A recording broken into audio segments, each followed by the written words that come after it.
passé, comme le futur le fait au présent, nous aurions la capacité de voyager dans le temps et d'ainsi changer des événements, composer le passé. Oh, si nous accordons l'auxiliaire être en genre et en nombre avec le nom auquel il se rapporte, le temps se soumettra à notre crayon et nous participerons enfin au passé. Oh, si je me rapporte à un nom et que j'accorde ce nom, je suis l'auxiliaire du passé. Oh, il ne reste qu'à participer pour enfin voyager vers l'infinitif. Le passé est simple, il suffit d'en connaître l'indicatif. C'est impératif. Ce qui est antérieur au passé est loin derrière. Mais ce qui est antérieur au futur, nous le vivons présentement. Bonjour, je m'appelle Columbus Martel et je suis auteur de bouquins. Dernièrement, la solitude me rongeait tel un castor en pleine saison des barrages. Alors, pour me réconforter, je devais trouver une compagne, une femme qui me réconfortera, qui m'aimera et qui me susurrera des mots doux à l'oreille. Pour ce faire, quoi de mieux qu'une blind date? Bien évidemment, une blind date. Alors, encore une fois, j'invita une femme que je ne connaissais pas à venir passer un bon moment et pour prendre un petit goûter, en espérant que celle-ci soit mon complément. Alors, pour faire un souper, comme de raison, j'avais besoin de nourriture. Et où trouve-t-on la nourriture?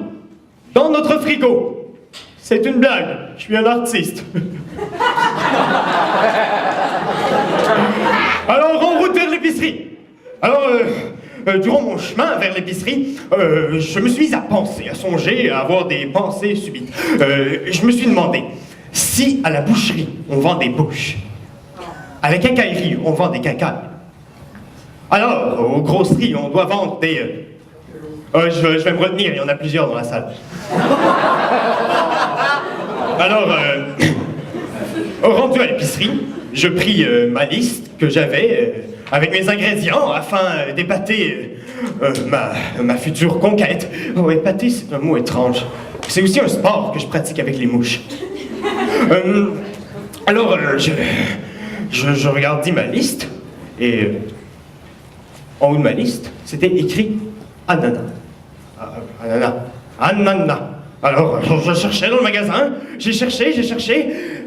J'ai cherché pour Anne, pour savoir si Anne n'avait. Finalement, Anne n'en avait pas. Donc, j'ai dû aller avec mon deuxième ingrédient sur la liste, qui était une noix de coco. Une noix de coco, ça m'a toujours fasciné. C'est là, dans l'étalage, et ça nous regarde un peu comme des petits Normands Brathwaite. Brun, poilu et plein de liquide. Alors, pour une noix de coco. Une noix de coco, oui, j'en étais. Une noix de coco. C'est étrange, une noix de coco, en tant que telle.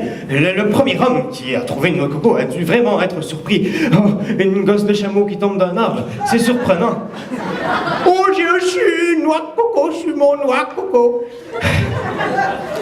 Tu restes surpris. Alors, pour dessert, j'avais pète de sœur. Pète de sœur pour dessert, c'est un dessert très familier. Alors, je m'en allais chercher les pètes de sœur. Oh, pète de sœur, ça me fait penser à quelque chose. J'étais élevé par des sœurs, qui ont côté histoire personnelle. J'étais élevé par des sœurs, moi, alors la chasteté, ça me connaît. Oui, moi je suis quelqu'un de très chaste, je suis dépassé maître dans l'art de la chasteté.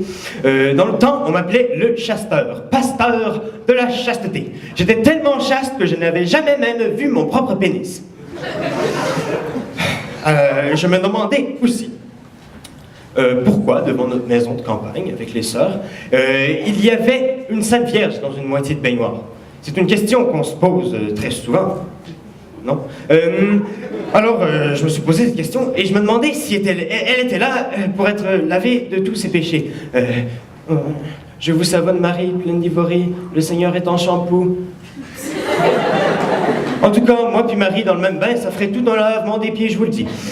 Alors, comme je le disais, après mon escale à l'épicerie, je suis retourné chez nous pour attendre ma compagne, ma future compagne, pour être plus exact. Alors, j'attendis, et pas longtemps après, elle arriva. sa coupe longueuil et son haleine de bière, et ses sourcils fraîchement épilés me rappelaient vaguement mon oncle Henri. La première chose qu'elle me dit fut moi, j'aime beaucoup les animaux. Moi aussi, j'aime beaucoup les animaux empaillés. Alors, la soirée avançait, comme ci, comme ça, et j'avais peur, franchement, qu'elle n'apprécie pas du tout ma passion pour les pêcherelles. Alors, je lui ai envoyé quelques calembours pour briser la glace. Et toi, es-tu un verbe? Car tu m'as l'air plus que parfait. Je serai ton point. Tu seras ma virgule. Viens donc ici que je t'en majuscule. Elle ne l'a pas trouvé drôle. Finalement, une blind date, c'est comme un accouchement. T'as hâte, mais ça finit toujours qu'elle pleure puis qu'elle est pleine de sang.